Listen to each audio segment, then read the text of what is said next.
അല്ലാഹു റബ്ബുൽ ഇസ്സത്ത് സ്വർഗ്ഗം നൽകുന്നത്. ഒരു കണ്ണുനീരിനാണ് പ്രിയപ്പെട്ടവരെ അല്ലാഹു സുബ്ഹാനഹു വ തആല അർശിന്റെ തണൽ നൽകുന്നത്. ഏതാണ് ആ കണ്ണുനീരെന്നറിയോ? അതാണ് നമ്മൾ ഇന്ന് ചർച്ച ചെയ്യുന്നത്. അത് അൽ ബുകാഉ മിൻ ഖശിയത്തില്ലാഹ്, അല്ലാഹുവിനെ പേടിച്ച് കരയുന്ന കണ്ണുനീർ തുള്ളികളാണ്. ഖാല ഇബ്നുൽ ഖയ്യിം, മഹാനായ അല്ലാമ ഇബ്നുൽ ഖയ്യിം എന്നവർ പറയാണ്, അൽ ബുകാഉ അൻവാഉൻ, കരച്ചിൽ ഒരുപാട് ഇനങ്ങളുണ്ട്. ഇബ്നുൽ ഖയ്യിം എന്നവർ പറയാണ് ഒരുപാട് ഇനങ്ങളുണ്ട് കരച്ചിൽ, അല്ലേ? ബുകാഉർ റഹ്മതി വർ-റിഖ, കാരുണ്യത്തിന്റെ കണ്ണുനീർ, കാരുണ്യത്തിന്റെ കണ്ണുനീർ. ഹബീബായ നബി തങ്ങളുടെ കണ്ണിൽ നിന്ന് ആ കണ്ണുനീർ ഒലിച്ചിറങ്ങിയിട്ടുണ്ട്. ഇസ്ലാമിക ചരിത്ര ഗ്രന്ഥങ്ങൾ പരിശോധിക്കുമ്പോൾ കാണാം, പ്രിയപ്പെട്ട മകൾ സൈനബ ബീവിയുടെ കുഞ്ഞ് മരണപ്പെടാൻ പോവുകയാണ്. അപ്പോഴാണ് മകൾ പുണ്യനബിയുടെ അരികിലേക്ക്, വാപ്പയുടെ അരികിലേക്ക് ആളെ പറഞ്ഞേക്കുന്നത്. ഹബീബ നബി തങ്ങളുടെ അരികിലേക്ക് ആള് ചെല്ലുകയാണ്. യാ റസൂലല്ലാഹ്,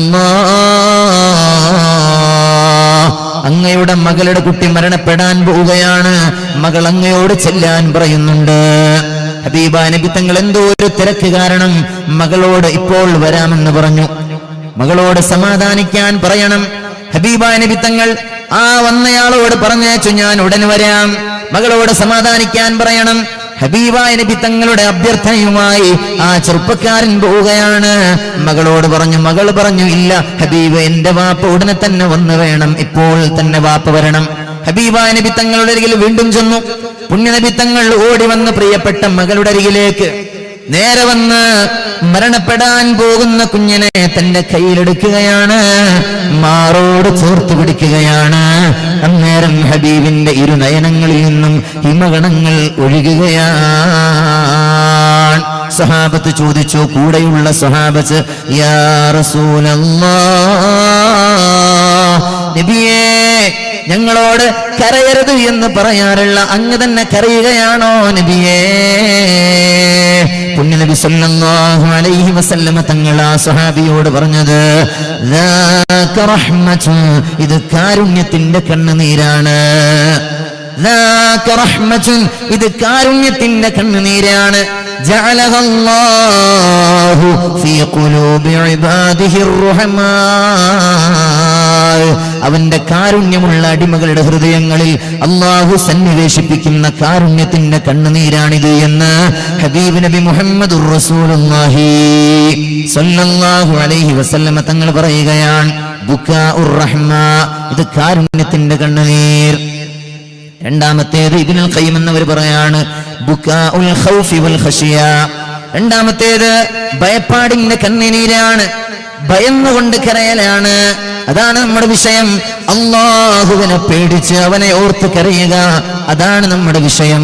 മൂന്നാമത്തേത് ബുകാഉൽ മഹബ്ബത്തി വശൗഖ്, പ്രണയത്തിന്റെ കണ്ണുനീരാണ്, ആർദ്രതയുടെ കണ്ണുനീരാണ്. വാല കേൾക്കുമ്പോ വിശുദ്ധ ഖുർആനിന്റെ മനോഹരമായ വചനങ്ങൾ പാരായണം ചെയ്യുമ്പോ ചില മുഅ്മിനീങ്ങളുടെ കണ്ണുനീരങ്ങനെ ഒലിച്ചിറങ്ങാറുണ്ട്. പ്രിയപ്പെട്ടവരെ, ഹബീബിന്റെ മഹത്വങ്ങൾ അങ്ങനെ പറയുമ്പോ കരയുന്നവരുണ്ട്. അത് ഹബീബിനോടുള്ള പ്രണയത്തിന്റെ കണ്ണുനീരാണ്. ബുകാഉൽ ഫറഹി വസ്സുറൂർ, ആനന്ദത്തിന്റെ കണ്ണുനീരാണ്, സന്തോഷത്തിന്റെ കണ്ണുനീരാണ്. മറ്റൊന്ന്, സന്തോഷിക്കുമ്പോഴും കണ്ണുനീരുണ്ടാവും, അല്ലേ? വാപ്പയും മകനും തമ്മിൽ വേർപിരിഞ്ഞിട്ട് വർഷങ്ങളായി. 25 വർഷത്തിന് ശേഷം ഒരു വാപ്പയും മകനും തമ്മിൽ സന്ധിക്കുകയാണ്. രണ്ടുപേരും ജീവിതത്തിൽ ആദ്യമായി കണ്ടുമുട്ടുമ്പോ അവിടെ വാപ്പയുടെ കണ്ണുനീരങ്ങനെ ഒലിച്ചിറങ്ങുന്നത് കാണാം. അത് വേദനയുടെ കണ്ണുനീരല്ല, അത് ആനന്ദത്തിന്റെ കണ്ണുനീരാണ്. ആനന്ദാശ്രുക്കൾ പൊഴിച്ചു എന്നാണ് പറയുക. അഞ്ചാമത്തേത് ബുകാഉൽ ജസഇ മിൻ വറൂദിൽ മുഅ്ലിമി, വേദനയുണ്ടാകുമ്പോഴുള്ള കരച്ചിലാണ്. സഹിക്കാൻ പറ്റാത്ത വേദനകൾ ഉണ്ടാകുമ്പോ, ശരീരത്തിൽ വല്ല വ്രണങ്ങൾ ഉണ്ടാകുമ്പോ, വല്ല പരിക്കുകളും ഏൽക്കുമ്പോഴുള്ള കണ്ണുനീരാണ്. ബുകാഉൽ ഹുസ്നി, ദുഃഖത്തിന്റെ കണ്ണുനീര്. ഏഴാമത്തേത് ബുകാഉൻ നിഫാഖ്, കാപട്യത്തിന്റെ കരച്ചിലാണ്. ഇബ്നുൽ ഖയ്യിം എന്നവർ പറയാണ്, ഏഴാമത്തേത് കാപട്യത്തിന്റെ കരച്ചിലാണ്. വഹുവ തജ്മഉൽ ഐൻ, വൽ ഖൽബു ഖാസ്. കാപട്യത്തിന്റെ കണ്ണുനീരെന്ന് പറഞ്ഞാൽ പ്രിയപ്പെട്ടവരെ, ഹൃദയത്തിൽ ഒരു ചലനവും ഉണ്ടാക്കാത്ത കണ്ണുനീരാണത്. വെറുതെ കണ്ണുനീരങ്ങനെ ഒലിച്ചിറങ്ങുന്നുണ്ട്, അത് ആളുകളെ ബോധ്യപ്പെടുത്താൻ. അതാണ് കാപട്യത്തിന്റെ കണ്ണുനീർ. വൽ ഖൽബു ഖാസ്.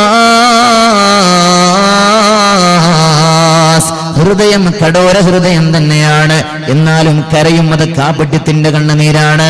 പ്രിയപ്പെട്ടവരെ, ഈ വക കണ്ണുനീരുകളെല്ലാം ഉണ്ട്. പക്ഷേ അല്ലാഹു സുബ്ഹാനഹു വ തആല നാളെ സ്വർഗം നൽകുന്ന കണ്ണുനീർ, അർശിന്റെ തണൽ നൽകുന്ന കണ്ണുനീർ, അത് അല്ലാഹുവിനെ ഓർത്ത് അവനെ പേടിച്ച് കരയുന്നവർക്കാണ്.